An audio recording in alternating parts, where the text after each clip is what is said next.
chiqarib olib tashlashgan, badanimda esa ximichески kuygan joylari bor. Biroz yoqimsiz. Lekin nolmayman. Chinakam og'riq qachonki qimirlasam yokida chuqur nafas olganini sezaman. Mana hozirgidek.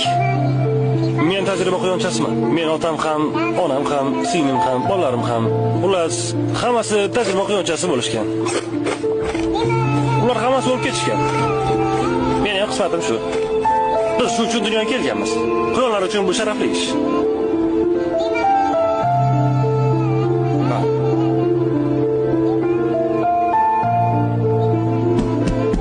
Haya.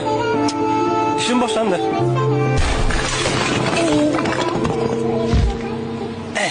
Juda ham qo'rqinchli. Lekin men shunchaki ishimni qilyapman. Voy, Ralf. Qayerda bir joyga kiribdi? Ha, ularmi? Ketimdan yurishibdi va qanaqadir hujjatli film olishdi. Ularni iltimos qilib bizni qutqarishsin. Qutqarishsin, meni olib ketsin. Yordam bering, qo'rqib qaraymiz. Men shuni eshitdim. Okey. Menga qarang. Bu joyni kesib tashlab bo'ladi-ku.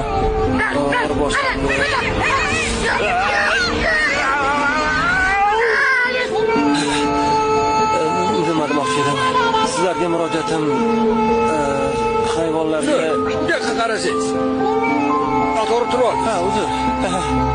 Men to'g'ri turdimmi? Ha, bo'ladi. Xullas, nima demoqchi edim?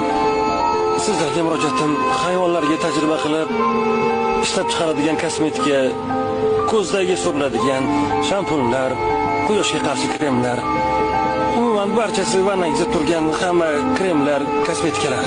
Sizlar bo'lmaganingizda men ochig'i ishsiz qolgan bo'lardim.